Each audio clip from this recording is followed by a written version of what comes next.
जय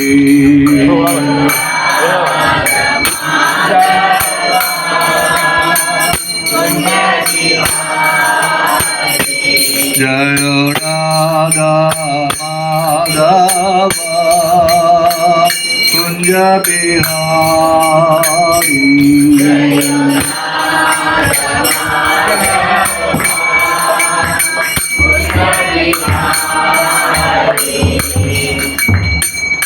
गोपीजन वल्लभा गिरिवरधारी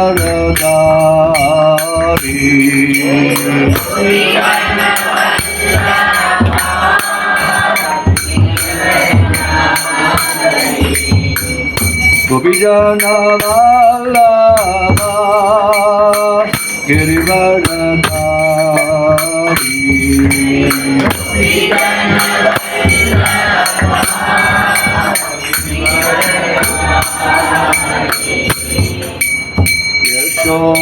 यशोदानन्दन गजनन्दन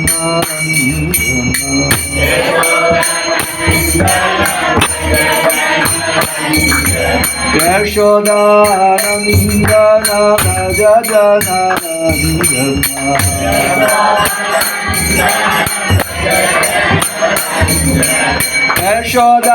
यशोदानन्दन गजनन्दन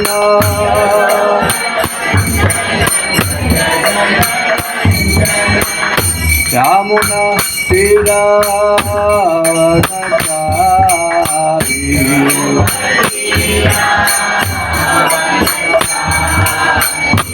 जय राधा माधव कुंज बिहारी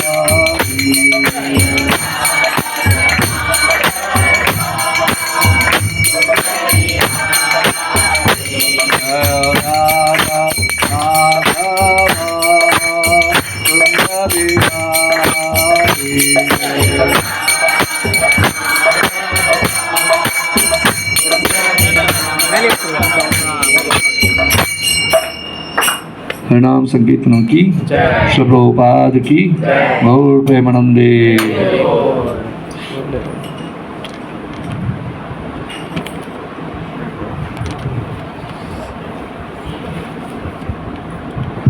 ஹரே கிருஷ்ணா. அனைவருக்கும் புனித வணக்கங்கள். எனது இஸ்கிரேஸ் நம்மளுக்கு வந்து நிறைய ஒரு நல்ல வாய்ப்பு கிடச்சிருக்கு. இஸ்கிரேஸ் ஜெய் கோபிநாத் பிரபு அவர் வந்து நார்த் சென்னை அங்கேருந்து பெரம்பூர்லேருந்து அவர் வந்திருக்கிறாங்க. ஃபர்ஸ்ட் டைம் மலேசியாவோட ட்ரிப் வந்திருக்காங்க. நம்ம ஏற்கனவே வந்து இங்கே மலேசியாவில் வந்து நம்ம இஸ்கிரே ஜெகநாதா பிரபு, ஜெகசசி பிரபு பல பிரம்மாச்சாரி பார்த்துருக்கோம்.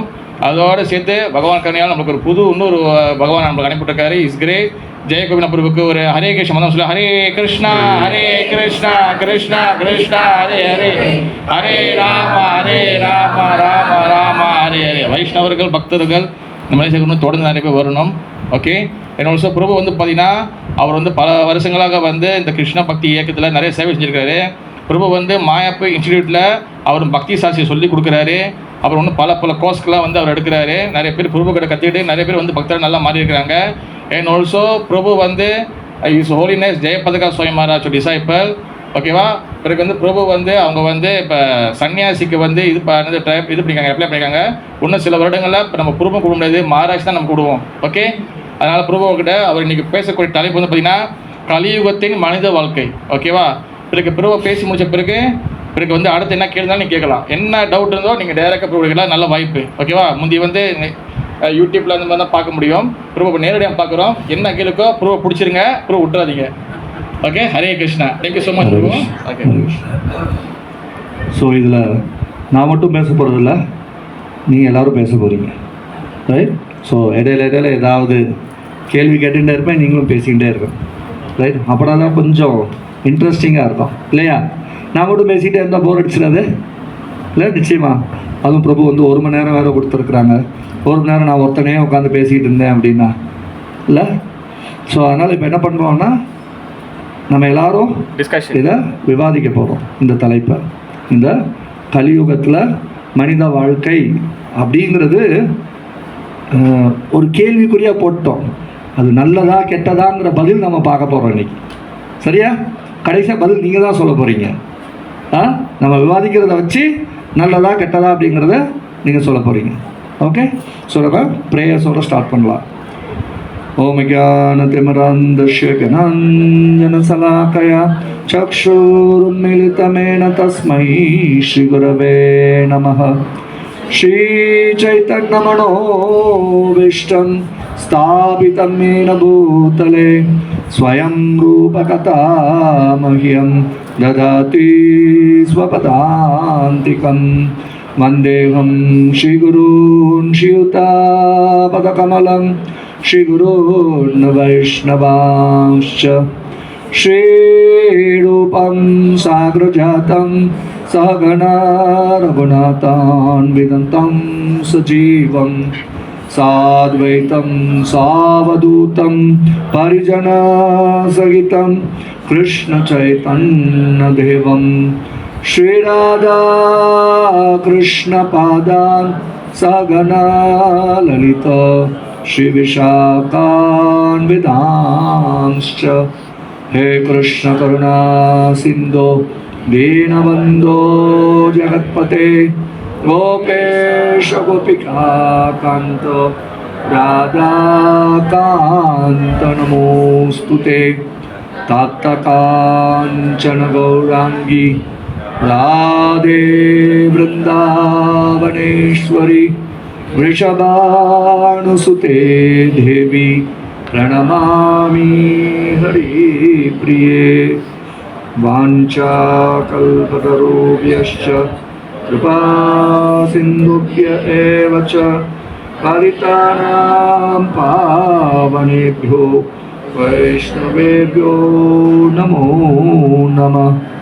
श्रीकृष्ण चैतन्य प्रभु नित्यानंद श्री अद्वैत गदाधर श्रीवासादि गौर भक्तवृंद.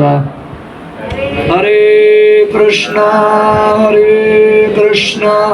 कृष्णा कृष्णा हरे हरे, हरे राम राम राम हरे हरे. मुखं करोति वाचालं प्रमुलङ्गायते गुरुं कृपातमहं वन्दे श्रीगुरुं दीनतारणं परमानन्दमाधवं श्रीचैतन्येश्वरं.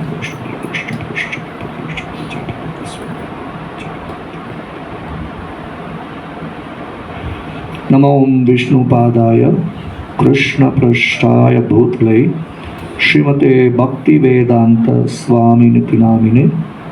नमस्ते सारस्वते देवे गौरवाणी प्रचारिणे निर्विशेष शून्यवादी पाश्चात्य शतारिणे.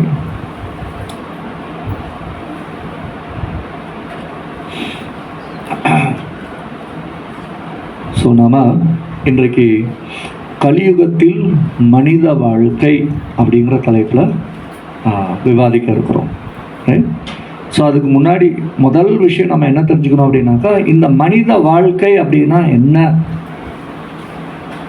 அப்படிங்கிறத நாம் ரொம்ப தெளிவாக புரிஞ்சுக்கணும். எதுக்காக மனித வாழ்க்கை, அதுக்கப்புறம் இந்த கலியுகம் எப்படிப்பட்டது, இந்த கலியுகத்தில் இந்த மனித வாழ்க்கையை நம்ம எப்படி செயல்படுத்துறது, அதுதான் இன்றைக்கி நம்ம பேச போகிறோம். சரியா? இந்த கலியுகம் இதுக்கு உதவியாக இருக்குதா இல்லாட்டினா இதுக்கு எதிராக இருக்குதா, அது எப்படி நம்ம அட்ஜஸ்ட் பண்ணுறது, இல்லை வேறு என்ன பண்ணலாம், இந்த மாதிரியான கேள்விகள்லாம் கேட்டு அதுக்குண்டான விடையை கண்டு நம்முடைய வாழ்க்கையில் கடைபிடிக்க போகிறோம். என்ன செய்ய போகிறோம்? கடைபிடிக்க போகிறோம். அதுதான் முக்கியமான விஷயம். கேட்கலாம், கைத்தட்டலாம். முக்கியமான விஷயம் என்ன அப்படின்னாக்கா, நம்முடைய இதயத்தில் என்ன சுமந்துட்டு போகிறோம் இன்றைக்கி, ரைட்? அதுதான் ரொம்ப முக்கியமான ஒரு விஷயம், ரைட்? நீங்களாம் ஏற்கனவே ரொம்ப நல்லா உற்சாகமாக இருக்கிறீங்க, பிரைட் ஃபேஸ்ட். ஸோ நிச்சயமாக நீங்கள் இன்றைக்கு நிறைய விஷயங்களை உங்களுடைய இதயத்தில் சுமந்து போவீங்கன்னு நம்புகிறேன். ஸோ இந்த மனித வாழ்க்கை பத்மபுராணத்தில் சொல்லப்பட்டிருக்கிறது. எத்தனை வகையான மனிதர்கள் இருக்கின்றார்கள் அப்படின்னு சொல்லி இது பத்மபுராணத்தில் இருக்கக்கூடிய ஒரு அழகான ஸ்லோகம். ஜலஜா நவலக்ஷானி ஸ்தாவர லக்ஷ விம்சதி கிரமயோ ருத்ர சங்கியகா பக்ஷினாம் தசலக்ஷணம் த்ரிம்ஷால் லக்ஷாணி பசவஹ சதுர்லக்ஷாணி மானுஷஹ. என்ன அர்த்தம் இந்த ஸ்லோகத்துக்கு?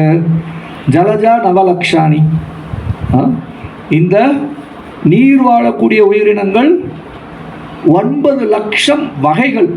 வெறும் 9 லட்சம் எண்ணிக்கை கிடையாது, 9 லட்சம் வகைகள். ஒன்னொன்னுலேயும் எத்தனை எண்ணிக்கைங்கிறத பற்றியும் சொல்லலை, ஏன்னா அது கோடான கோடி ஜீவன்கள் இருக்கிறது. ஆனால் 9 லட்சம் நீர் வாழக்கூடிய உயிரினங்கள் மட்டும் இருக்குது. அடுத்து என்ன சொல்றது? ஸ்தாவர லக்ஷ விம்சதி. ஸோ இந்த லக்ஷ விம்சதி அப்படின்னு சொன்னால் என்ன அர்த்தம் அப்படின்னாக்கா 20 லட்சம். விம்சதி அப்படின்னாக்கா 20 லக்ஷ விம்சதி அப்படின்னாக்கா 20 லட்சம். என்ன? ஸ்தாவர. ஸ்தாவரம் அப்படின்னா சமஸ்கிருதத்தில் அதுக்குண்டான அர்த்தம் என்ன அப்படின்னாக்கா அசையாத. எது ஒரு இடத்துல இருந்து ஒரு இடத்துக்கு அசையாது? மரம். மரம், செடி, கொடி இதெல்லாம் ஒரு இடத்துல வேர் ஊனிட்டோம், பரவும், ஆனால் நகண்டு போயிடாது. நம்மலாம் இப்போ நான் தொடுவில் இருந்தேன், அங்கேருந்து நகண்டு இப்போ குளிமில் இந்த சென்டருக்கு வந்திருக்கேன். நம்ம நகழுவோம் இல்லையா? ஆனால் மரம், செடி, கொடிகள் நகராது. அதனால் அதுக்கு பேர் என்ன? ஸ்தாவர. ரைட்? ஸ்தாவர லக்ஷ விம்சதி, 20 லட்சம். ரைட்? கிரமயோ ருத்ர சாங்கியகா. இதுக்கு என்ன அர்த்தம்? ருத்ரா அப்படின்னாக்கா 11 ருத்ரர்கள் இருக்கிறனால இது 11ன்னு எடுத்துக்கிடணும். என்ன 11? ஊர்வன, அப்புறம் சின்ன சின்ன பூச்சிகள், புழு பூச்சிகள்லாம் இருக்குது இல்லையா?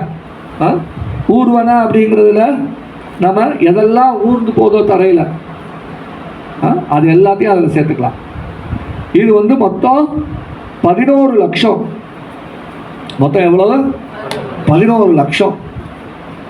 அடுத்து பக்ஷினா தசலக்ஷணா. தச அப்படின்னா நமக்கு தெரியும், தசாவதார் அப்படின்னு எத்தனை அவதாரம்? 10 அவதாரம். ஸோ தச அப்படின்னா 10. அப்போ தசலக்ஷ அப்படின்னாக்கா 10 லட்சம். என்ன வகைகள்? பக்ஷினா, கிளி, குருவி, காக்கா, கழுகு, பருந்து, இதராதிகள். நீங்கள் என்னெல்லாம் வகைகள் இருக்கோ எல்லாத்தையும் சேர்த்துக்கலாம் அது. ஸோ பறவை வகைகள் 10 லட்சம். அடுத்து த்ரிம்ஷால் லக்ஷாணி பசவக. விலங்கினங்கள் நாய், குதிரை, கழுதை, பன்னி, மாடு, இது மாதிரி சிங்கம், புலி, சிறுத்தை, பூனை, இது மாதிரி வகைகள் எல்லாம் என்ன 30 லட்சம் இருக்கு. ஏகப்பட்ட போனா இருக்கு. இது மாதிரி நிறைய நிறைய நிறைய வகைகள் இருக்கு. அதெல்லாம் சேர்த்து 30 லட்சம் வகைகள் இருக்குது. ஒவ்வொரு வகையிலையும் எத்தனை இருக்குதோ அது நமக்கு எண்ணிக்கை தெரியாது. அந்த எண்ணிக்கை பத்ம புராணம் கொடுக்கல, ஏன்னா அது ரொம்ப கஷ்டம். ஏன்னா இந்த பௌதிக உலகத்தில் ஒரு பிரபஞ்சத்துக்குள்ளேயே கோடான கோடி ஜீவன்கள் இருக்கிறது. அதை நம்ம எண்ணி மாளாது. அதனால் அதை பற்றி சொல்லலை. அடுத்து என்ன சொல்லுது? சதுர்லக்ஷாணி மானுஷம். இருக்கிறதுலேயே குறைஞ்ச எண்ணிக்கையில் இருக்கிறது எது? மனுஷ இனம் தான். ஸோ இந்த மனுஷ இனம் ரொம்ப கம்மியான வகைகள் இருந்தாலும் கூட அவை பாட்டி என்ன சொல்றாங்க தெரியுமா? எக்ஸாக்ட்லி. அரிது அரிது மானிடராய் பிறத்தல் அரிது. நம்ம ஆத்திச்சூடி எல்லாம் படிச்சிருப்போம், இதை கூட ஸ்கூல்ல படிச்சிருப்போம். என்னைக்காவது நம்ம கேள்வி கேட்டிருப்போமா? அவை பாட்டி ஏன்பா மனுஷ பிறவியை வந்து ரொம்ப அரிதானதுன்னு சொல்றாங்க? என்னைக்காவது கேள்வி கேட்டிருப்போமா? Sound is reduce a little bit. Sound ரொம்ப பரவாயில்லை. Exact nice. வால்யூம் கூட்டி சொல்லுங்க. இல்லாட்டினா என்னுடைய சத்தத்தை நான் okay bro. Okay, Hare Krishna, thank you. Okay, so Avvai பாட்டி அரிது அரிது மானிடராய் பிறத்தல் அரிதுன்னு சொல்லிட்டாங்க. சரி, அவ்வை பாட்டி மட்டும்தான் சொல்லியிருக்காங்களா அப்படின்னு பார்த்தோம்னா இல்லை, பாகவதம் சொல்லுது. அதுலேயும் யார் சொல்றா? பிரகலாதர் தன்னுடைய சகாக்களுக்கு உபதேசம் செய்யும் பொழுது சொல்றார். என்ன சொல்றார்? கௌமாரம் ஆச்சரேத் பிராக்யோ தர்மான் பாகவதானிக துர்லபம் மானுஷ ஜனம. என்ன சொல்ற? துர்லப மானுஷ ஜனம ததபி அத்ருவம். அத்ருவம் அப்படின்னாக்கா அது டெம்பரரி, தற்காலிகமானதுதான். ததபி அத்ருவம், ஆனா அர்த்ததம், ஒரு அர்த்தம் உள்ளது. என்ன சொல்றாரு? முதல்ல துர்லபம் மானுஷ ஜனம அப்படின்னா என்ன அர்த்தம்? அரிது, மனித பிறவி அரிது. இதெல்லாம் ஔவை பாட்டியும் சொன்னாங்க. பாகவதம் வந்து ஔவை பாட்டிக்கெலாம் என்னது முன்னாடி காலத்தில் உள்ளது, ரைட்? ஸோ நம்ம என்ன நினச்சிக்கலாம் அப்படின்னு சொன்னாக்கா, ஔவை பாட்டி கூட ஒரு வேளை பாகவதம் படிச்சிருப்பாங்க இல்லை? ஏன்னா பாகவதத்தில் இருக்கக்கூடிய அதே கருத்தை தான் அவங்களும் சொல்கிறாங்க. ஆனால் பிரகலாதர் இன்னொரு விஷயத்தையும் சேர்த்து சொல்கிறார். துர்லபம் மானுஷம் ஜென்ம ததபி அத்ருவம் அர்த்ததம். இது தற்காலிகமானது, சந்தேகமே இல்லை. அப்புறம் ஏன் பிரபு அரிது அரிதுன்னு சொல்கிறாங்க? பிரகலாத் வேற சொல்கிறாருன்னு சொல்கிறீங்க. ஏன் சொல்கிறாருன்னா அர்த்ததம், அதுக்கு வந்து ஒரு அர்த்தம் இருக்குது. அப்போ மித்த பிறவிகளுக்கெல்லாம் அர்த்தம் இல்லையா அப்படின்னு கேட்டாக்கா ஒரு விதத்தில் அப்படிதான். ஏன்னா மற்ற பிறவிகளில் வந்து நம்ம என்ன பண்ண முடியாது அப்படின்னாக்கா பெருசாக எதுவும் செஞ்சிட முடியாது. பிறக்கணும், வாழணும், மடியணும், வேற ஒன்றுமே கிடையாது. அதுதான் மிருக இனத்தில் செய்யுது. ஸோ அப்போ ஏன் பிரபு இந்த மனித பிறவி அப்படி ஒரு அரிதானது? ஸோ அந்த மனித பிறவியை பற்றி நம்ம தெரிஞ்சுக்கணும் அப்படின்னு சொன்னாக்கா மனித வாழ்க்கையை வந்து நம்ம ஒப்பிட்டு பார்க்கணும். எது கூடயாவது ஒப்பிட்டு பார்த்தா தான் என்ன பண்ண முடியும், நம்மளால் அதை புரிஞ்சிக்க முடியும். இல்லாட்டினா நமக்கு பெருசாக வித்தியாசம் தெரியாது. எதோட ஒப்பிடுறது? ஒரு விலங்கோட ஒப்பிட்டு பார்க்கணும், ரைட்?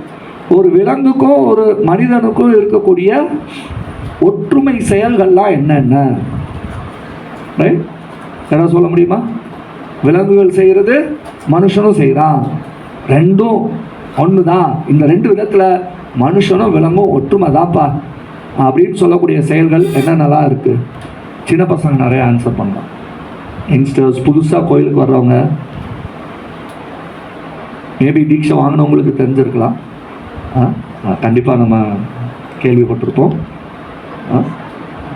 எஸ், உங்களுக்கு தான் இந்த கேள்வி. மனுஷனுக்கும் விலங்குக்கும், உதாரணத்துக்கு ஒரு நாயே எடுத்துப்போம், ஒரு விலங்குங்கிற உதாரணத்துக்கு என்ன ஒற்றுமை இருக்கிறது செயல்களில்? Yes, please please. நீங்கள் தீட்சை வாங்கணும், நான் தீட்சை வாங்கினவங்க பதில் சொல்லாதீங்கன்னு சொன்னேன். ஏன்னா இது நம்ம கேள்விக்கு பதில் சொன்னோன்னா தான் நம்ம மனசில் ரொம்ப ஆழமாக பதியும். அது தற்காத்து கொள்வது, எஸ், நம்மளை நாமளே பாதுகாத்துக்கிறது. ஒரு நாய் கூட என்ன பண்ணோம் அப்படின்னா தன்னுடைய பல்ல காட்டும் இன்னொரு நாய்கிட்ட, இல்லை? நம்ம என்ன பண்ணுறோம்? எல்லையில் பெரிய பெரிய மிசைல், இப்போ ஈராக் தானே சண்டை நடந்துகிட்டு இருக்கிறது. இஸ்ரேல், சாரி, இஸ்ரேல், ஈராக் பழையது. ஈரான், இஸ்ரேல், இல்லாட்டினா ரஷ்யா, உக்ரைன், இல்லை? அப்பப்போ இடையில இந்த இந்தோனேஷியா, கம்போடியா ஏதாவது வந்துக்கல திடீர்னு, இல்லை? போன வருஷம் இந்தியா, பாகிஸ்தான். ஸோ இந்த மாதிரி என்ன, நம்ம எல்லையை நம்மளும் பாதுகாத்துக்கிறோம். ஓகே, இன்னும் ஒன்று என்ன இருக்குது? இனவிருத்தி. நம்மளும் வந்து நம்முடைய இனத்தை பெருக்கிறோம், விலங்குகளும் அதனுடைய இனத்தை பெருக்குது. ஒரு நாய் ஒரு சமயத்தில் 5-6 குட்டி போடும், பன்றி 10 12 போடும். நமக்கு 1 2, ரொம்ப ரேராக யாருக்காவது 3 படம் தான் உண்டு. பெரிய அதிசயம். அது அதிசயமாக எல்லாம் ஃபோட்டோவை போட்டு காமிப்பாங்க. இருந்தாலும் இனப்பெருக்கம் செய்கிறோம், இல்லை? அப்போ மனிதனுக்கும் விலங்குக்கும் இந்த 4 விஷயத்தில் என்ன இருக்குது? ஒற்றுமை இருக்குது. அதுவும் சாப்பிடுது, நாமளும் சாப்பிட்றோம். அதுவும் தூங்குது, நாமளும் தூங்குகிறோம். அதுவும் தன்னைத்தானே பாதுகாத்துக் கொள்கிறது, நாமளும் நம்மளே பாதுகாத்துக்கிறோம். அதுவும் தன்னுடைய இனத்தை பெருக்கிக் கொள்கிறது, நாமளும் நம்முடைய இனத்தை பெருக்கிக்கிறோம். சரி, ஆனால் நீங்கள் அரிதுன்னு சொன்னால் அப்போ வித்தியாசமாக ஏதாவது இருக்கணுமே பிரபு? இல்லை, வித்தியாசமாக இல்லாட்டினா அப்புறம் எப்படிங்க அது அரிது? அப்போ நாய் ஒன்று தான், நானும் ஒன்று தானே? இல்லை, அப்போ அடுத்த கேள்வி என்ன வரும் அப்படின்னாக்கா, வித்தியாசம் என்ன? இந்த கேள்விக்கு தான் நீங்கள் ரொம்ப யோசிக்கணும். நீங்கள் என்ன பதில் சொன்னாலும் நான் இல்லைன்னு சொல்லுவேன், நான் அர்த்தத்தோடு சொல்லுவேன். எஸ், என்ன வித்தியாசம் விலங்குக்கும் மனுஷனுக்கும்? எஸ், யோசிக்கிற தன்மை மனுஷனுக்கு இருக்கு, விலங்குக்கு இல்லைன்னு சொல்றீங்க. ஆஹா, யார் பூனை வளர்க்குறீங்க? யாராவது பூனை வளர்க்குறீங்களா? அதான் வளர்த்துருக்கீங்க. ஓகே, அது வளர்த்துருந்தா போதும். நான் எது கேட்குறேன் அப்படின்னாக்கா, பூனை நைட் எல்லாரும் தூங்கினதுக்கு அப்புறமா இல்லை, இந்த வீட்டுக்காரன் எந்த பாத்திரத்தில் பாலை வச்சிருப்பான்னு பார்த்து யோசிச்சு அந்த பாத்திரத்தை மட்டும் தட்டி குடிச்சிட்டு போவோம்.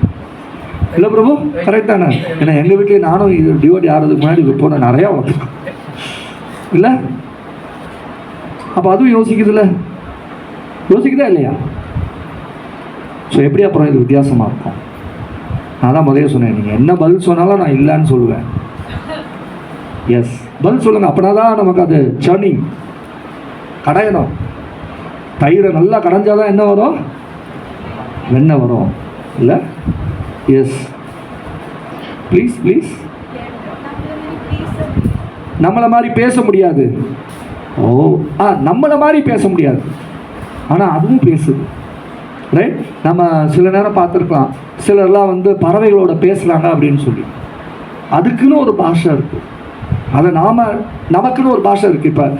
இப்போ ரெண்டு மலாய் பேசிக்கிறாங்கன்னு வச்சுக்கோங்க, நான் பார்ப்பேன், என்ன பண்ணுறாங்க இவங்க, எனக்கு தெரியாது, அதனால் நான் அப்படி பார்க்குறேன். இல்லை, அதே நான் ரெண்டு தமிழங்க பேசிக்கிறோம் அப்படின்னு சொன்னாங்க, அவன் பார்ப்பான், வாய் பார்ப்பான். ரைட், ஆனால் பேசிக்கிறோம். அவன் நினைப்பான் இது ஏதோ சத்தம் கொடுக்குறாங்க அப்படின்ட்டு. இல்லை, ஸோ அதே மாதிரி தான் நம்ம நினைக்கிறோம், கிளி பறவை இதெல்லாம் ஏதோ சத்தம் கொடுத்துக்குது அப்படின்னு சொல்லி. இல்லை, அதுகளுக்குள்ள கம்யூனிகேஷன் பண்ணிக்குது. பாஷை என்ன? நம்ம கிட்ட இருக்கக்கூடிய செய்தியை அடுத்தவங்கள்ட்ட சொல்கிறது. அது வெவ்வேறு ரூபத்தில் இருக்கலாம். ரைட், அதனால் அதுவும் பேசுது. கிளி பேச சொல்லி கொடுத்தா நம்மளை மாதிரியே கூட அந்த அந்த சப்தங்களை கொடுக்கும். அது ஹரே கிருஷ்ணா, ஹரே கிருஷ்ணா. எஸ், இன்னும் ஏதாவது ரெண்டு ட்ரை. யாராவது? வாழ்க்கையினுடைய இலக்கு என்ன அப்படிங்கிறது தெரியாது.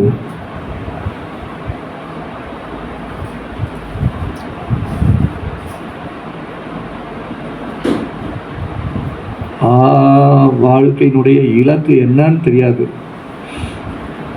ஓகே, ஓரளவுக்கு ஓகே. வாழ்க்கையினுடைய இலக்கு என்னன்னு தெரியாது. நிறைய மனுஷங்களுக்கு கூட தான் தெரியாது.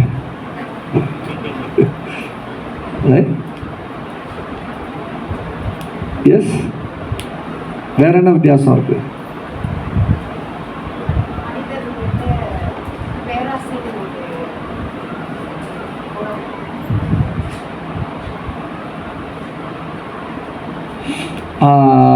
நான் குணத்தை பற்றி பேசலை, ஏன்னா குணம்னு எடுத்துக்கிட்டோம்னா அது ஒரு தனி சப்ஜெக்ட் மேட்டர். செயல்கள் தான் பார்த்துக்கிட்டு இருப்பாங்க. எப்படி சாப்பிட்றது, தூங்குறது, இனப்பெருக்கம், இதெல்லாம் செயல்கள்.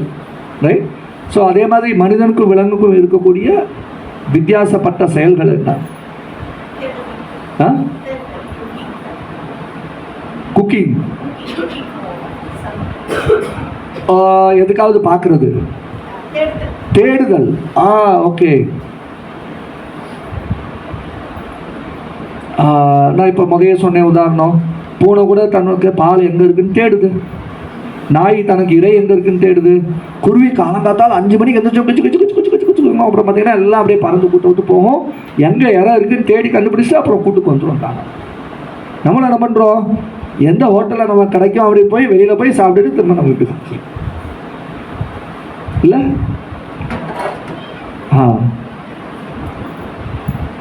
முக்கியமான ஒரு வித்தியாசம் இருக்குது மனுஷனுக்கும் விலங்குக்கும். எஸ், பொதுவாக அதை தான் சொல்லுவாங்க எல்லாரும். ஆனால் அந்த பதில் மட்டும் வரவே இல்லை. எஸ், பகுத்தறிவு. ஓகே, 6 அறிவு 5 அறிவு இது வந்து ரொம்ப பெரிய ஒரு டிபேட்டபிள் சப்ஜெக்ட். நான் ஒரு சின்ன உதாரணம் சொல்கிறேன். இப்போ ஒரு நாய் இருக்குது, நீங்கள் 2 நாள் அதுக்கு போய் ஒரு பிஸ்கட் போடுங்க, 3ஆவது நாள் நீங்கள் வந்தீங்கன்னா என்ன பண்ணணும்? வாலாட்டிட்டு உங்கள் காலையை சுற்றி சுற்றி வரும். வருமா? ஒத்துக்கிறோமா எல்லாரும்? ஓகே. அதே நாய் நீங்கள் பார்த்த நேரம்லாம் 2 நாள் அதுக்கு மேலே கல்லை விட்டு அடிங்க, உங்களை பார்த்ததை என்ன பண்ணும்? அப்படியே ஓடும். பக்கத்துலேயே நகண்டு வராது. ஸோ அப்போ அது என்ன பண்ணுது?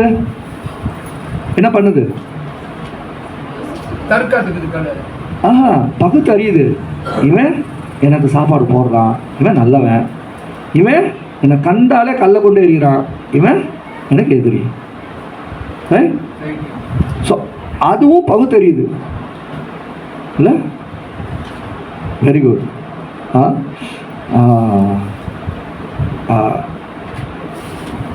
கொஞ்சம் ஆன்சருக்கு நெருங்கி வந்துட்டீங்க.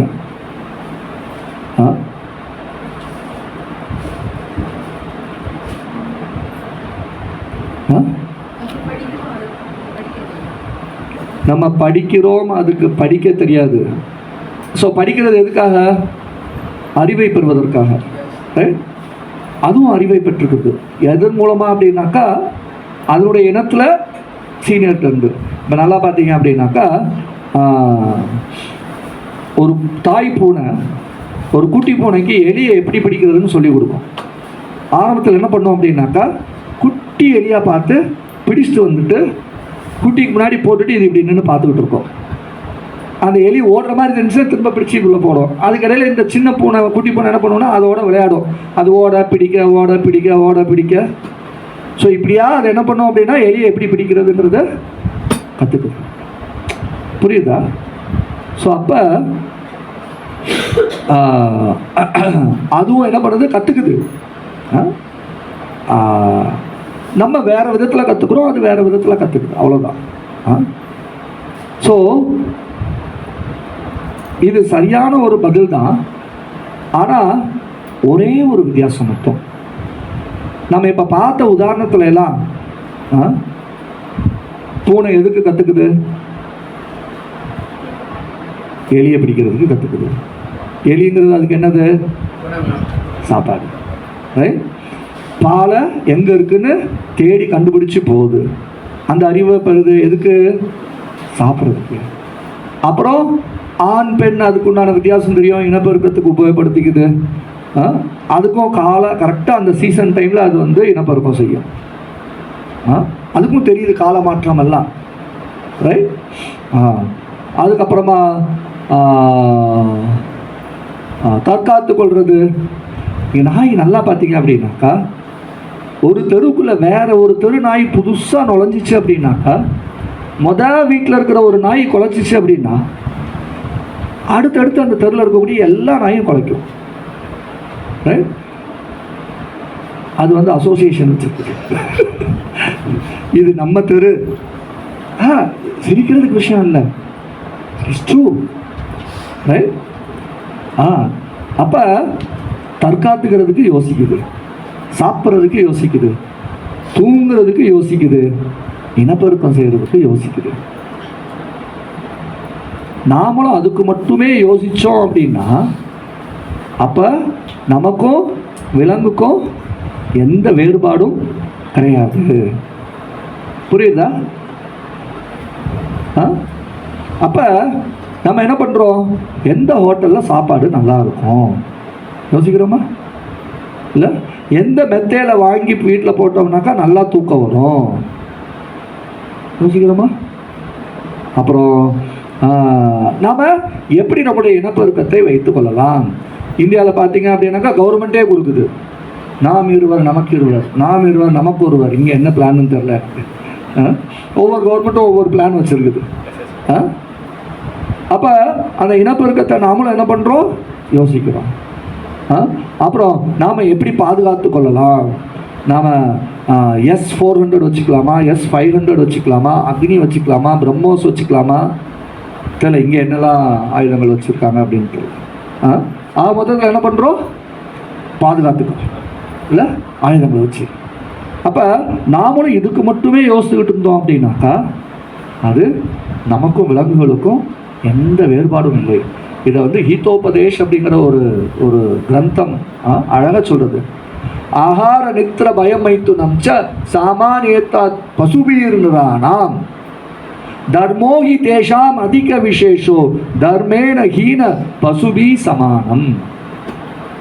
தெளிவாக சொல்றது என்ன, ஆகார நித்திர பயம் மைத்துனம், இந்த 4 விஷயங்கள் மனுஷனுக்கும் விலங்குக்கும் சம. ஆகார நித்திர பயம் மைத்துனம் ச சாமானியத்த பசுபீர் நிரானாம். பசுவுக்கும் நிறு அப்படின்னாக்கா மனிதன், மனிதனுக்கும் பசு அப்படின்னா சமஸ்கிருதத்தில் விலங்கு, மனுஷனுக்கும் விலங்குக்கும் சம ஒன்று தான். அப்போ என்னப்பா வித்தியாசம், தர்மோகி தேஷாம் அதிக விசேஷ. இந்த தர்மத்தை கடைபிடிப்பது தான் இந்த மனுஷனுக்கு இருக்கக்கூடிய அதிகமான ஒரு விசேஷம், மற்ற எதுவும் அது கிடையாது. தர்மேன ஹீன அப்படின்னு அந்த தர்மத்தை நாம் கடைபிடிக்கவில்லை அப்படின்னா என்ன, பசுபி சமானம், நம்ம ஒரு விலங்குக்கு சமானம். இது என்ன சொல்றது சாஸ்திரம், துவிபாத பசு. மனுஷங்களா என்ன, துவிபாத பசு, 2 கால் விலங்கு. அதுதான் நம்ம ஆங்கிலத்தில் ரொம்ப நாசுக்கா சொல்லிக்கிறோம், ஹியூமன்ஸ் ஆர் சோஷியல் அனிமல்ஸ். இல்லை சொல்றாங்களா ஆங்கிலத்தில், ஹியூமன் ஆர் சோஷியல் அனிமல்ஸ். ரொம்ப நாகரிகமாக சொல்லிக்கிறோம்னு நினைக்கிறாங்க. நாங்களாம் விலங்குடா அப்படின்னு சொல்லிக்கிறோம், நம்மளை நாமளே சொல்லிக்கிறோம். என்ன பண்ணுறோம், ஏன்னா தர்மம் என்னங்கிறது தெரியலையே. ஸோ இப்போ அடுத்த கேள்வி என்ன அப்படின்னாக்கா, இந்த தர்மம்னா என்ன, ஸோ இந்த பெருசாக என்ன வித்தியாசம் அப்படிங்கிறதுக்கு ஒரு சின்ன கதை சொல்லுவாங்க. அலெக்சாண்டர் த கிரேட், இல்லை மேபி இந்தியன் ஹிஸ்ட்ரி படித்தவங்களுக்கு தெரிஞ்சிருக்கும்.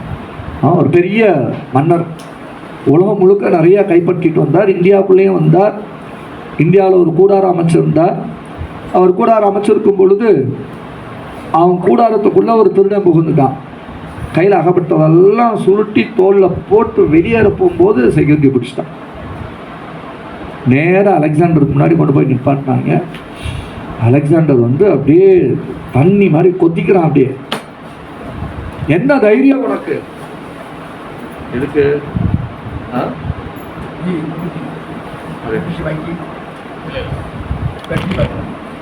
வேற கரண்ட் தான். ஹரே கிருஷ்ணா, ஹரே கிருஷ்ணா. என்ன குதிக்கிறான் அப்படின்னாக்கா, என்ன தைரியம் உனக்கு என்னுடைய கூடாரத்துக்குள்ள, நான் யாரு, அலெக்சாண்டர் த கிரேட், எப்படி நீ வந்து இப்படிப்பட்ட ஒரு திருட்டுத்தனத்தை செய்ய போச்சு. உடனே அந்த திருடன் கூலாக பார்த்தா, உனக்கு எனக்கு என்ன பெரிய வித்தியாசம் அப்படின்னா, அலெக்சாண்டருக்கு வந்ததே கோபம். என்னடா நீ திருட, கை மலவமாக பிடிபட்டு எனக்கு முன்னாடி நிற்கிற, நான் வந்து அலெக்சாண்டர் த கிரேட், எனக்கு முன்னாடி நீ வந்து கொஞ்சம் கூட கவலைப்படாமல் எனக்கும் உனக்கும் என்ன வித்தியாசம்னு வேற கேட்குற, என்ன தைரியம் உனக்கு, என்னப்பா தைரியம் இருக்குதுல்ல, நீ பட்ட பகலில் ஊருக்குள்ளே புகுந்து கொள்ளையடிச்சுட்டு போகிற, நான் ராத்திரி நேரத்தில் வீடு வீடாக புகுந்து கொள்ளையடிக்கிறேன். மொத்தத்தில் நீயே கொள்ளக்காரங்க நான் கொள்ளக்காரங்க, என்ன ஒரு பெரிய வித்தியாசம், நீ பெரிய ஆளு நான் கொஞ்சம் சோட்டா, அவ்வளோதான். ஸோ அதே மாதிரி தான் நாம் பெரிய விலங்கு, அதெல்லாம் சின்ன விலங்காக இருக்குது, அவ்வளோதான். நம்ம கொஞ்சம் சொஃபஸ்டிகேட்டட் அனிமல்ஸ், சௌகரியமாக இருக்கக்கூடிய விலங்குகள். என்ன நம்ம ஐஃபோன் வச்சுருக்கோம், கார் வச்சுருக்கோம், ஆனால் என்ன விலங்காக தான் செயல்படுறோம். அப்போ இந்த தர்மம் அப்படின்னா என்ன அப்படிங்கிறத நம்ம புரிஞ்சுக்கணும். இந்த ஜீவன்கள் அல்லது மனிதனுடைய தர்மம் என்ன, மனிதனுடைய தர்மம் என்ன, தர்மம் என்ன அப்படிங்கிறதுக்கு முன்னாடி தர்மம்னா அதுக்குண்டான அர்த்தம் என்னங்கிறத புரிஞ்சுக்கணும். தர்மம் அப்படிங்கிற வார்த்தைக்கு உண்டான அர்த்தம் என்ன அப்படின்னாக்கா, that which cannot be changed, மாற்ற முடியாத இயல்பு, மாற்ற முடியாத இயல்பு, ரைட்? ஓகே, இப்போ தர்மங்கிறத புரிஞ்சுக்கிறதுக்கு 2 உதாரணம் பார்க்கலாம். ஓகே, இங்கே சீனின்னு சொல்லுவீங்களா சக்கரைன்னு சொல்லுவீங்களா? சீனி தான் சொல்லுவோம். ஓகே, சுகர் இருக்கு இல்லையா, சீனி. சீனியினுடைய மாற்ற முடியாத தன்மை என்ன? இனிப்பாக இருக்கிறது. Very good. நெருப்பினுடைய மாற்ற முடியாத தன்மை என்ன? சுடுறது. ரைட்? இன்னொன்று அதுதான் சுடுறது, தன்மை வந்து சுடுறது. இன்னொன்று நெருப்பு இருந்துச்சுன்னா அங்கே என்ன கிடைக்கும்? வெப்பம். அது சூடு. சூடு வெப்பம் ரெண்டும் ஒன்று தான். இன்னொன்று எஸ், வெளிச்சம். நம்ம விளக்கு ஏற்றுறோம், அது நெருப்பு தானே. விளக்கத்துனதும் ரூம் இருட்டாக இருந்தால் கூட என்ன ஆகிடும்? வெளிச்சம் ஆகிடும் இல்லை? ஸோ அப்போ நாம் ஒரு நெருப்பு ஏற்றுறோம், வெளிச்சமே வரல அப்படின்னா அதை நெருப்புன்னு சொல்ல முடியுமா? இல்லை நெருப்பை பற்ற வைக்கிறோம், தொடுறோம், கொஞ்சம் கூட சுடவே இல்லை அப்படின்னா அதையும் நெருப்புன்னு சொல்ல முடியுமா? முடியாது. ஸோ அப்போ நெருப்பினுடைய மாற்ற முடியாத தன்மை என்ன அப்படின்னாக்கா வெப்பம் அண்டு வெளிச்சம். ரைட்? அப்போ இந்த மாற்ற முடியாத தன்மை அப்படிங்கிறத நம்ம என்னன்னு சொல்லலாம்? தர்மம்னு சொல்லலாம். ரைட்? அதே மாதிரி தண்ணியினுடைய தர்மம் என்ன? மாற்ற முடியாத தன்மை.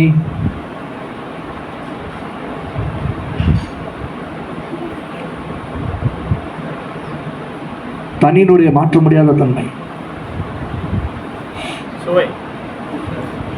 மாற்ற முடியாத தன்மை. Yes, liquid form, liquidity. அதனுடைய ஓடும் தன்மை. மேலிடத்துல ஊற்றுனீங்கன்னா கீழ் பள்ளத்துக்கு தானாக ஓடும். நீங்கள் ஊற்றின இடத்துல அது அப்படியே நின்றுச்சு அப்படின்னு சொன்னால் என்னன்னு சொல்லுவோம்? அதை ஐஸ் கட்டின்னு சொல்லுவோம். தண்ணி கிடையாது. ஏன்னா அதனுடைய தர்மத்திலேருந்து மாறிடுச்சு அது. புரியுதா? ஸோ அதே மாதிரி ஜீவன்களுடைய தர்மம் என்ன? ரைட்? மாற்ற முடியாத இயல்பு. எல்லா உயிரினங்கள்லையும் இந்த தன்மை இருக்கிறது. எது அது அப்படிங்கிறது தான் ஒரு பெரிய கேள்வி. அது எது அப்படின்னாக்கா நாம் சில உதாரணங்கள் பார்க்கலாம். எது வந்து மாற்ற முடியாத இயல்பு ஜீவன்களுக்கு?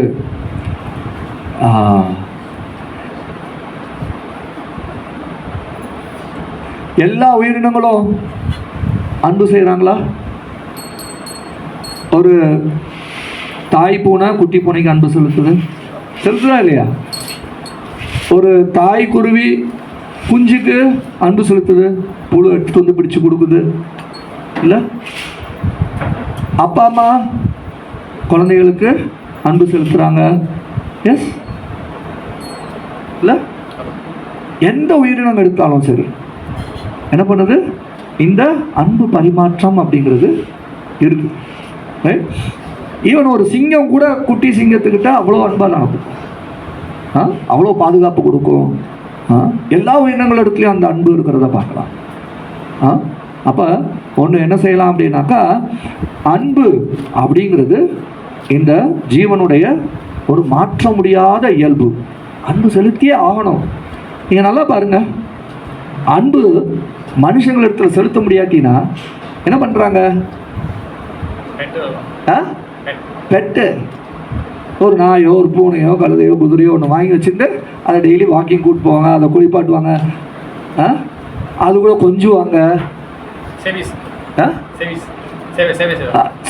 சேவை செய்வாங்க. முதல்ல என்னன்னா அந்த அன்பு மனுஷங்களோட பண்ண முடியாட்டினா கூட ஏதாவது ஒரு ஒரு ஒரு உயிரினத்தை மேலே அன்பு செலுத்துவாங்க.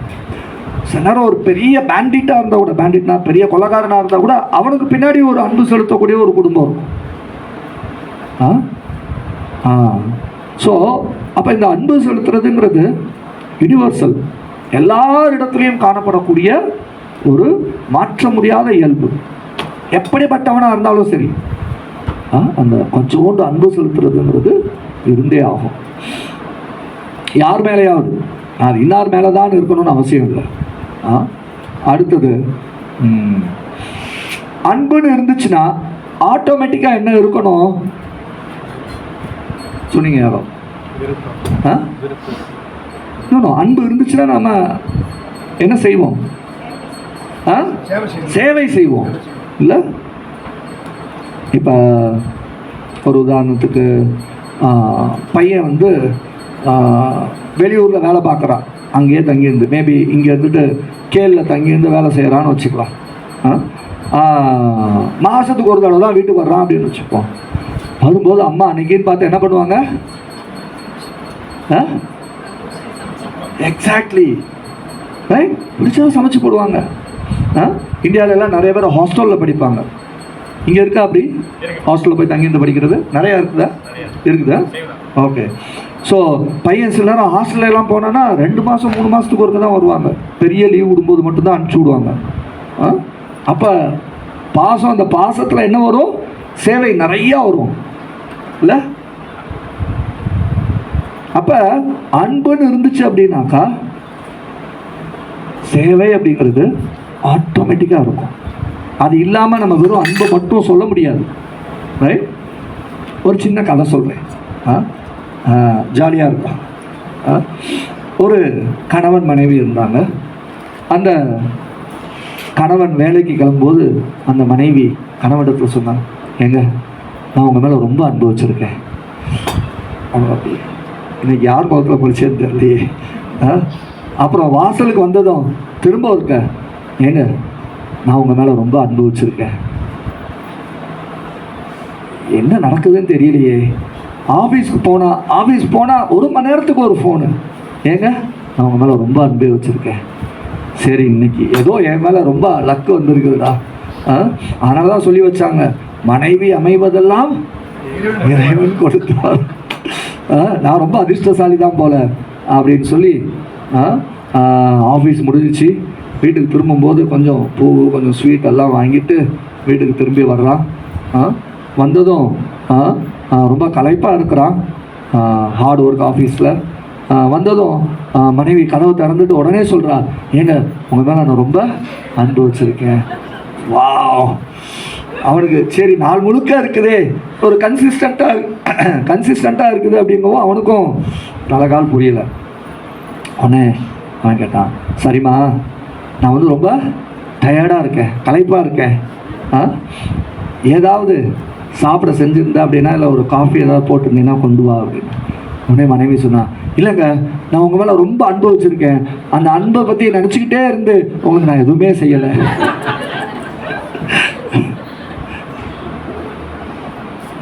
அந்த அன்பு எப்படி இருக்கும்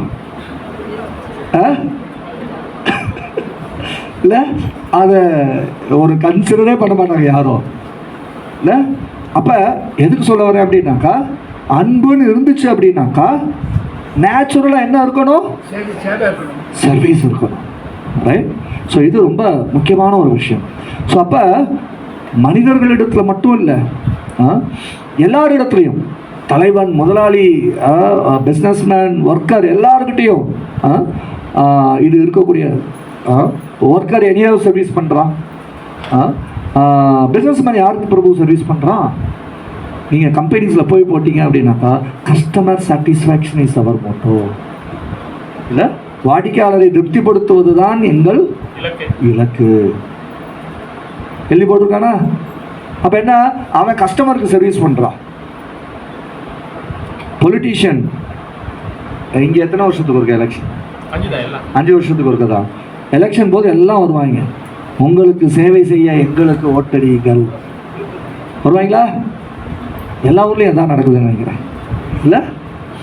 பெரிய கும்பிடு போட்டு வருவாங்க இல்லை? அப்போ என்ன கேட்குறாங்க? சேவை செய்கிறான் இல்லை, அது அடுத்து அப்புறமா அது பதவி வந்துட்டு அதுக்கப்புறமா அது நம்ம ஒன்றும் சொல்ல முடியாது. ஆனால் அதுக்கு முன்னாடி என்ன கேட்பான்? சேவை செய்கிறதுக்கு வாக்களி. ஸோ அப்போ எல்லாரும் எதை எதிர்பார்க்குறாங்க? சேவை செய்கிறது அப்படிங்கிறது இன்பில்ட்டாக இருக்குது. ரைட்? ஆனால் எவ்வளவு சேவை செய்தாலும் என்ன இருக்கிறது இல்லை அப்படின்னாக்கா நமக்கு திருப்தி இருக்கிறது கிடையாது. எவ்வளோ அன்பு செலுத்தினாலும் ஒரு திருப்தி ஏற்படுறது கிடையாது. ஏன் அப்படின்னாக்கா அது சரியான இடத்துல நமக்கு அமையறதில்லை, நிரந்தரமான ஒரு இடத்துல அமையறதில்லை. ஒன்று அன்பு செலுத்துகிறவங்க பிரிஞ்சு போயிடுவாங்க, இல்லை அன்பு செலுத்தப்பட்டவங்க பிரிஞ்சு போயிடுவாங்க. ரெண்டுமே பிரச்சனை தான், ரெண்டு பேர்த்துக்குமே பிரச்சனை தான். ரைட்? ஸோ அப்போ என்ன இருக்காது, ஒரு சாட்டிஸ்ஃபேக்ஷன் இருக்காது, ஒரு திருப்தி இருக்காது. அப்போ யார் இடத்துல தான் இந்த அன்பை செலுத்துறது? இந்த அன்பை செலுத்துறது நாம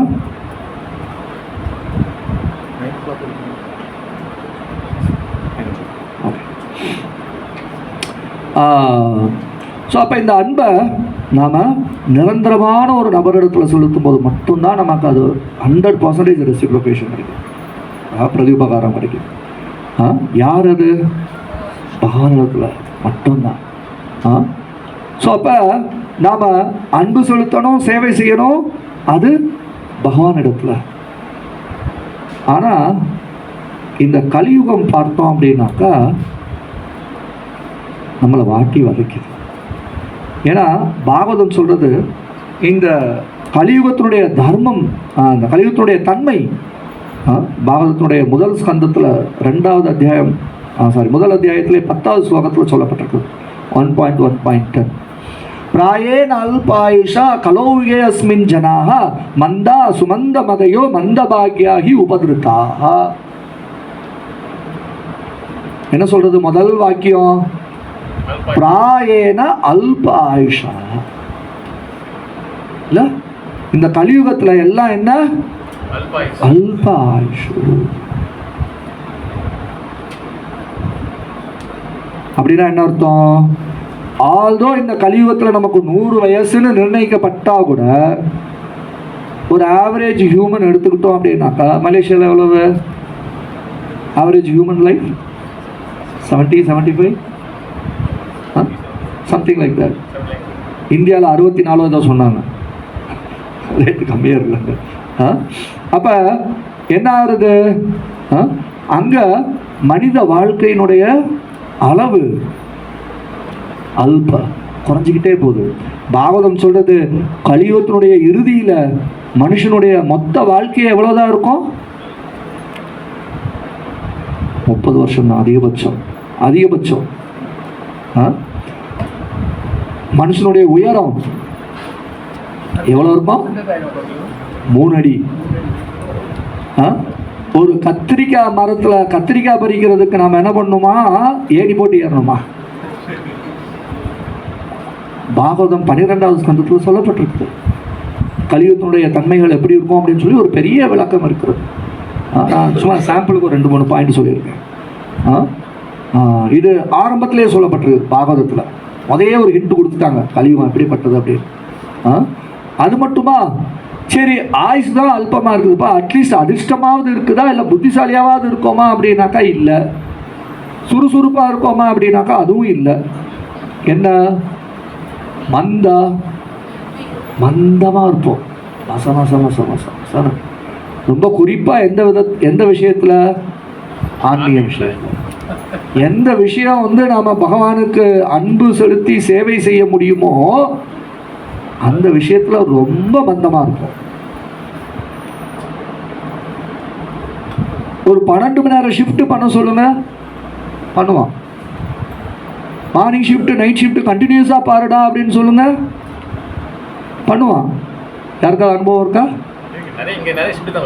நிறைய ஷிஃப்ட் இல்லை, 2 ஷிஃப்ட் உடனே ஒன்றா பார்த்து. ஏதாவது ஒரு எம்ப்ளாயி திடீர்னு வரல, லீவ் போட்டான் அப்படின்னாக்கா ஏற்கனவே வேலை பார்த்துருக்குன்னா அப்போ கொஞ்சம் கண்டினியூ பண்ணுப்பான்னு சூப்பர்வைசர் கேட்பான். நம்மளும் வேறு வழி இல்லாமல் என்ன பண்ணுவோம் அப்படின்னா, இல்லாட்டினா அப்ரைஸில் கை வச்சுருவாங்க. ஆனால் என்ன பண்ணுவாங்க? எஸ் பாஸ் இல்லை. அப்போ என்ன பண்ணுறோம்? நாம் அந்த விஷயத்துலலாம் சுறுசுறுப்பாக இருக்கிறோம். காலையில் ஷிஃப்ட்டு 5 மணிக்கு அப்படின்னு சொன்னாக்கா 3 மணிக்கு எந்திரிச்சு குளிச்சு அடித்து பிடிச்சி 4 மணிக்கு கார் எடுத்துட்டு 4:45 போய் டான்னு நிற்பான். மங்களார்த்திக்கு 4:30 வாங்க அப்படின்னு சொன்னான், இல்லை 5 மணிக்கு வாங்க அப்படின்னு சொன்னாக்கா பிரபு ரொம்ப டயர்டாக இருக்குது. இல்லை, ஆன்மீக விஷயத்தில் நமக்கு என்ன இருக்குது? மந்தம் இருக்குது. அதான் என்ன சொல்கிறது பாகவதம்? மந்தா. சரி, ரொம்ப மந்தமாக தான் இருக்கும் அப்படின்னாக்கா நம்மளுடைய பாக்கியம் கூட மந்தமாக தான் இருக்கு, நம்மளுடைய புத்தி கூட மந்தமாக தான் இருக்கு. மந்தா சுமந்த மதையோ மந்த பாக்யா. என்ன பாக்கியம் கூட மந்தமாக இருக்குது, அப்படியே தெரியாதனமாக நான் ஆன்மீகத்தில் நுழையணும்னு வந்துட்டேன் அப்படின்னு சொன்னாக்கா ஏகப்பட்ட போலியான ஆசாமிகள் இருக்கிறாங்க நம்மளை திசை திருப்புறதுக்கு. நம்ம பாக்கியம் மந்தமாக இருக்கிறதுனால அங்கே எங்கேயாவது போய் மாட்டிடுறோம் நம்ம. அதனால் நிறைய பேர் என்ன பண்ணிடுறாங்க அப்படின்னாக்கா, ஆன்மீகமே வேண்டாண்டா விடுங்கடா சாமி, இல்லை எங்கேயாவது ஏதாவது ஒரு போலி சாமியார் ஏதாவது பண்ணிட்டான் அப்படின்னு சொன்னாக்கா எல்லா சாமியாரையும் நம்ம விருத்துருவோம். ஆனால் ஏதாவது அரசியல்வாதி திருட்டுத்தனம் பண்ணிட்டு சிறைக்குள்ளே போயிட்டான் அப்படின்னாக்கா அரசியல்வாதம் ஒதுக்கி தர மாட்டோம். அது என்னைக்காவது பண்ணியிருக்கோமா? நம்ம பண்ண மாட்டோம். ஆனால் சாமியார் யாராவது எல்லாம் செஞ்சுட்டு போயிட்டோம் அப்படின்னாக்கா எல்லா சாமியாரையும் ஒதுக்கிடுவோம். இந்தியாவில் நித்யானந்தானு ஒருத்தன் தான் ஏதோ பண்ணிட்டு குட்டிகள பண்ணிட்டான் அப்படின்னு சொல்லி பெரிய நியூஸ் ஆச்சு. வெளியில் காவி உடையை போட்டு போனால் மேலே இருந்து கீழே வரைக்கும் பார்க்குறாங்க. சாமி நீங்கள் நித்யானந்த ஆசிரமா? பட்டமாக அப்படியே கேட்குறானுங்க. இந்த கலாய்க்கிறதுக்குனே இருக்கிற கோஷ்டி அப்படி தான் பண்ணுவாங்க. ஸோ கொஞ்ச நாட்களுக்கு இல்லை கொஞ்சம் மாதம் இந்த காவியை போட்டுட்டு வெளியில் நடக்கிறது அப்படிங்கிறதுக்கே என்ன அப்படின்னாக்கா ரொம்ப ஸ்ட்ரகிளாக இருந்துச்சு. அப்போ நம்ம ஒருவேளை புத்திசாலித்தனமாக ஆன்மீகம் போகலாம்னு நினச்சிட்டா கூட பாக்கியம் எப்படி இருக்குது? மந்தமாக இருக்குது. இதுக்கு இடையில் உபதிருத்தா, வீட்டில் சண்டை சச்சரவு, வேலையில் சண்டை சச்சரவு, நாட்டில் சண்டை சச்சரவு, தெருவில் சண்டை சச்சரவு, ஒரே அமைதியே இல்லைப்பா. விடுங்கடா சாமி, என்ன எங்கேயாவது நம்ம ஓடி போகிறது. ஸோ அப்போ இந்த கலியுகத்தினுடைய தன்மை இவ்வளோ மோசமாக இருக்கிறனால நம்முடைய உண்மையான நிலைப்பாடு பகவானுக்கு அன்பு மூலமாக தொண்டு செய்கிறதுன்னு இருந்தால் கூட, நம்முடைய மாற்ற முடியாத இயல்பு அதுவாக இருந்தாலும் கூட நம்மளால் என்ன பண்ண முடியல, அதில் முன்னாடி வர முடியல. அதில் நம்ம என்ன சொல்கிறது, ஸ்டெப் எடுக்க முடியல நம்மளால்.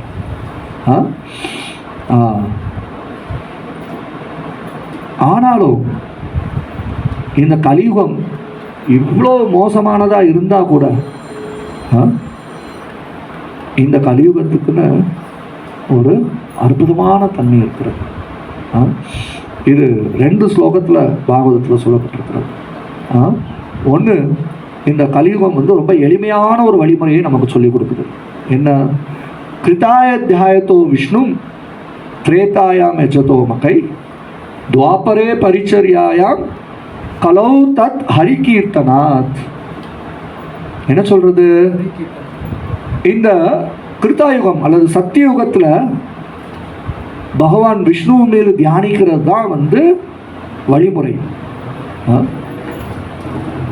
திரேதாயாம் யஜதோ மகை, திரேதாயுகத்தில் யஜ்யங்கள் செய்கிறது வழிமுறை பகவானை அடையிறதுக்கு. ஏன்னா அந்த யஜ்யோவை விஷ்ணு உபனிஷத்துகள் சொல்றது, வேத மந்திரம் அது. யஜ்யோவை விஷ்ணு, யஜ்யம் அப்படின்னாலே விஷ்ணு தான். அப்போ யஜ்யம் பண்ணுறாங்க அப்படின்னாக்கா விஷ்ணுவை திருப்திப்படுத்துறதுக்காக செயல்படுகிறார்கள். அப்போ அந்த யஜ்யம் பண்ணி பகவானை திருப்திப்படுத்துறதுக்கு திரேதாயுகத்தில் முடிஞ்சிச்சு. துவாபரே பரிச்சர்யாயாம், துவாபர யுகத்தில் விக்கிரக ஆராதனை. ஆனால் இந்த கலியுகத்தில் என்ன? கலௌ தத் ஹரிகீர்த்தனாத். என்ன அப்படி பெரிய விசேஷங்க? இந்த மித்த செயல்கள்லாம் செய்கிறதுக்கு நமக்கு ஏதாவது தகுதி தேவை. அண்ட் அவங்களுக்கு தகுதி இருந்துச்சு அந்தந்த காலத்தில். ஏன்னா சத்தியுகத்தில் வாழ்நாள் காலம் 1,00,000 வருஷம். எவ்வளவு? 1,00,000. யோசித்து பாருங்க, நம்ம 64 70 தாண்டதுக்கு கஷ்டப்பட்டு இருக்கோம். 1,00,000 வருஷம் வாழ்றது பா, சத்தியுகத்தில் பிறந்திருக்கலாம்டா. இல்லை, 1,00,000 வருஷம் வாழ்க்கையை என்ஜாய் பண்ணலாம். அதனால அவங்களால என்ன பண்ண முடிஞ்சிச்சுன்னா 40,000 வருஷம் 50,000 வருஷம் 60,000 வருஷம் தியானம் பண்ண முடிஞ்சிச்சு. வால்மீகி ரிஷி ராமாயணம் எழுதுறதுக்கு முன்னாடி எவ்வளோ தியானம் பண்ணாரு? இருக்கா? ஞாபகம் இருக்கா? 60,000 வருஷம் தியானம் பண்ணார். சௌபாரி முனி தண்ணி கடியில் தவம் பண்ணாரு. எத்தனை வருஷம்? 25,000 வருஷம். எத்தனை வருஷம்? 25,000 வருஷம். நம்ம அத்தனை வருஷம் எங்கே வாழ்றது? அப்புறம் என்ன நம்ம அந்த மாதிரி தியானத்துக்கெலாம் போகிறது? சான்ஸே இல்லை. அடுத்தது திரேதாயாமி ஜோத்தோமக்கை, இந்த யஜ்யம் செய்கிறதுக்கு சுத்தமான இடம், சுத்தமான பொருட்கள், நெய், பால், அதில் போடுற சமீத்து, அதில் போடுற மற்ற அது என்ன சொல்கிறது அந்த ஆகுதிகள், இதெல்லாம் ரொம்ப சுத்தமான பொருட்கள் தேவைப்படுது. இப்போ நமக்கு சுத்தமான பாலே கிடைக்கிறது இல்லை, அப்புறம் எங்கிட்ட சுத்தமான தயிர், நெய் இதெல்லாம் போகிறது. இது இல்லாமல் மற்ற சமைத்து கட்டைகள் கிடைக்கிறதே இப்போ ரொம்ப கஷ்டமாக இருக்குது. எந்த கட்டை கிடைக்குதோ வாங்கி பண்ணுப்பா வைக்கும். எந்த ஒரு சாமகிரியும் நமக்கு சுத்தமாக கிடைக்கல, அதுவாது பரவாயில்ல அப்படின்னு விட்டாக்கா இந்த வேத மந்திரங்களை வந்து தப்பிதம் இல்லாமல் சொல்றதுக்கு உண்டான பிராமணர்கள் இருக்கிறாங்களான்னா கிடையாது. ஏன்னா வேத மந்திரங்கள் வந்து நீங்கள் ஒரு பிழை சின்னதாக விட்டாலே அர்த்தம் மாறி போயிடும். இது பாகவதத்தில் சொல்லப்பட்டிருக்கிறது. ஐ திங்க் 6வது காண்டத்தில் சொல்லப்பட்டிருக்கிறது. என்ன, இந்திரனுக்கு எதிரான ஒரு பெரிய எதிரியை உருவாக்க வேண்டும் அப்படின்னு தொஷ்டா அப்படிங்கிற ஒரு ரிஷி என்ன பண்ணார், ஒரு பெரிய யாகம் பண்ணார். இந்திர சத்ரோ அப்படின்னு சொல்லணும். அவர் எப்படி ப்ரொனவுன்ஸ் பண்ணிட்டார், இந்திர சத்ரு. இந்திரனை கொல்லக்கூடிய எதிரி வேணும்னு கேட்கறதுக்கு பதிலாக இந்திரனால் கொல்லப்படக்கூடிய எதிரின்னு ஆயிடுச்சு. பாருங்க, ஒரு சின்ன அக்ஷரம் மாறுச்சு. புரியுதா? அதனால இந்த காலத்தில் அந்த மாதிரியான வேத விற்பனர்களை பார்க்குறதும் ரொம்ப ரொம்ப கஷ்டம் இல்லை? ஸோ அப்போ திரேதாயாமி ஜோத்தோமக்கை அதுவும் முடியாது. அதுவும் அந்த காலத்துலலாம் வந்து 10,000 வருஷம் வாழ்ந்தாங்க திரேதா யுகத்தில். அடுத்து வந்த துவாபர யுகத்தில் பார்த்தீங்க அப்படின்னாக்கா 1000 வருஷம் வாழ்ந்தாங்க. நமக்கு இப்போ அது கூட கிடையாது. அதே மாதிரி துவாபர யுகத்தில் இருந்த விக்கிரக ஆராதனை, யாரெல்லாம் ஸ்ரீரங்கம் கேள்விப்பட்டிருக்கீங்க, ரங்கநாத சுவாமி யாரெல்லாம் கேள்விப்பட்டிருக்கீங்க?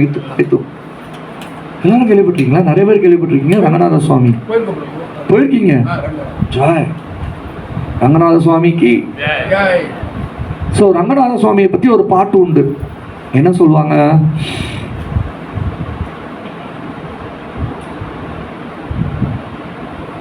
வெள்ளி அறியான் என்னை அறியான் ஏதுமறியான் எங்கள் ரங்கன் அப்படின்னு சொல்லுவாங்க. அவர் வெளினா என்னன்னே தெரியாதான், என்னன்னா என்னன்னே தெரியாதான். என்ன இது ரொம்ப பரம ஏழையாக இருப்பார் போல தெரியுது. அப்படி அர்த்தம் இல்லை. தங்கத்துக்கு கீழே எந்த பொருளும் அவருக்கு தெரியாதான். நம்மளாம் வந்து இந்த மண் பானையில் செஞ்ச பொருட்கள் தான் யூஸ் அண்ட் த்ரோ. இப்போலாம் paper cups use and throw இல்லை. ஆனால் ரங்கநாத சுவாமிக்கு எப்படியா துவாபர யுகத்தில் தங்கத்தில் வைரம் வைடூரியம் பதிக்கப்பட்ட உபகரணங்கள், ஆரத்தி தட்டு, மணி, என்னெல்லாம் அந்த பஞ்ச பாத்திரம் வரிசையாக அடுக்கி வச்சுருப்பாங்கல்ல கோயிலில், பெருமாள் கோயிலில், அதெல்லாம் மினிமம் என்ன தங்கம். ஆனால் அவருக்கு வெள்ளினா என்னன்னே தெரியாதான். அண்ட் அதுவும் என்ன, ஒரு தடவை அந்த ஆர்த்தி தட்டை யூஸ் பண்ணாங்கன்னா தூக்கி விடுவாங்க. அப்போ யோசித்து பாருங்க, எப்படிப்பட்ட ஒரு விக்கிரக ஆராதனை நடந்திருக்கணும். நம்ம ஒரு பித்தளை தட்டை வாங்கி அதை தேய்ச்சி அதில் ஓட்டை விழுந்து இல்லை, தங்க விலை வேற கூடிக்கிட்டே போகுது. இங்கே என்ன விலைன்னு தெரியல. இந்தியாவில் 1.25 லட்சம் போயிடுச்சுன்னாங்க. ஒரு சவரன் 1.25 லட்சம் ஏதோ சொல்கிறாங்க. இடுகிடுகிடுன்னு ஏறிக்கிட்டே இருக்கு அப்படிங்கிறாங்க. நம்ம பேப்பரில் தான் இனி பார்க்கலாம் கோல்டு அப்படின்னு சொல்லி, தங்கம் அப்படின்னு சொல்லி. அப்புறம் எங்கிட்ட நம்ம அந்த மாதிரி விக்கிரக ஆராதனை பண்ணுறது, அதுவும் நம்மளால் முடியாது. அப்போ என்னதான் பண்ணுறதுப்பா நாங்கள் இந்த கலியுகத்தில்? கலௌ தத் ஹரிகீர்த்தனாத். இதே தான் நாரத முனி உபதேசம் பண்ணுறார். யுதிஷ்டர் மகாராஜிடத்தில் சொல்கிறார் நினைக்கிறேன். இது வந்து 12வது ஸ்கந்தத்தில் வருது. என்ன வேர்ஸ் அது மறந்து போச்சு. 12வது ஸ்கந்தத்தில் வரக்கூடிய ஒரு ஸ்லோகம். கலே தோஷ நிதே ராஜன் இந்த கலியுகத்தில் எல்லாம் தோஷங்கள் தான் இருக்கு. அஸ்தி ஏகோ மகான் குணான், ஒரே ஒரு நல்ல குணம் இருக்கிறது. என்ன?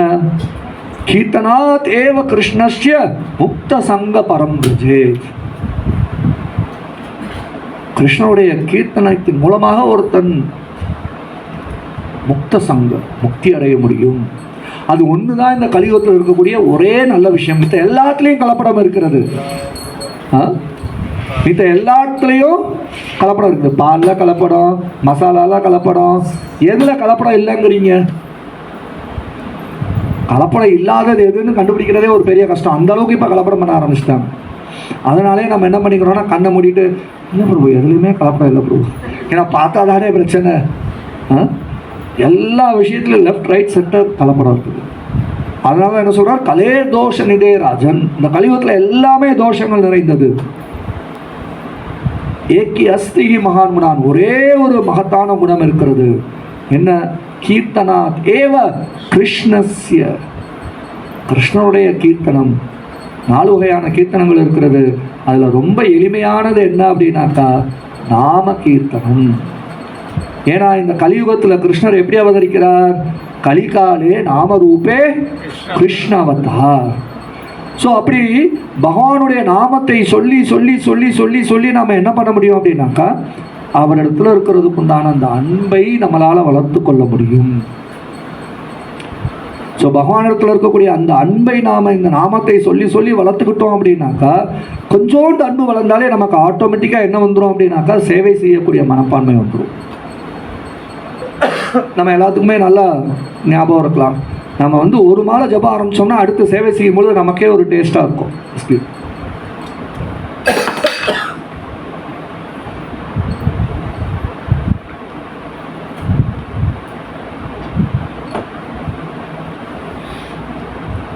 ஸோ அப்போ இந்த கலியுகத்தில் நமக்கு இவ்வளவு பிரச்சனைகள் இருந்தால் கூட இந்த எளிமையான வழிமுறையின் மூலமாக என்ன கிடைக்குது?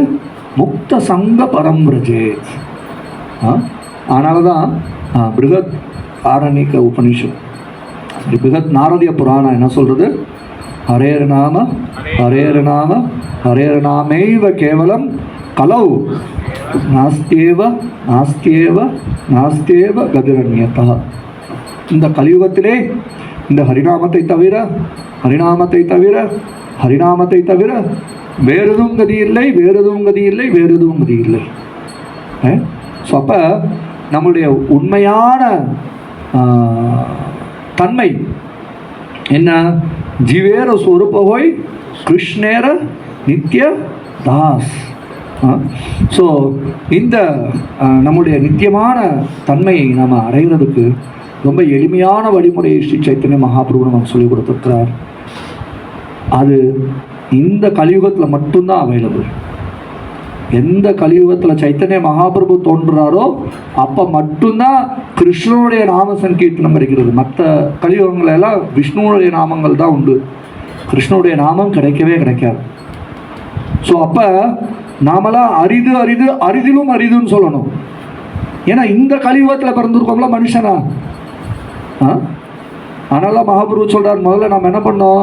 பாரத பூமித்தே கோயிலே மனுஷ ஜென்மஜா ஜென்ம சார்த்தக கர. நம்முடைய வாழ்க்கையை வெற்றியடைய செய்து கொள்ள வேண்டும். எப்படி?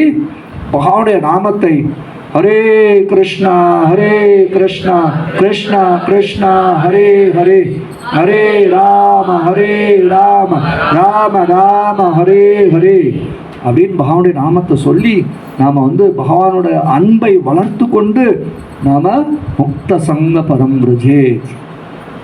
இந்த மனித பிறவியில் மட்டும்தான் முடியும், வேற எந்த பிறவிலையும் இந்த வாய்ப்பு கிடையாது. அதுலேயும் இந்த கலியுகத்தில் நமக்கு இந்த வாய்ப்பு கிடைத்திருக்கிறது. இதை நாம் நழுவ விடாமல் என்ன பண்ணணும்? பயன்படுத்தி கொள்ள வேண்டும். நழுவ விடாமல் பயன்படுத்திக்கணும். நம்ம கொஞ்சம் மந்தமாக இருந்துடக்கூடாது.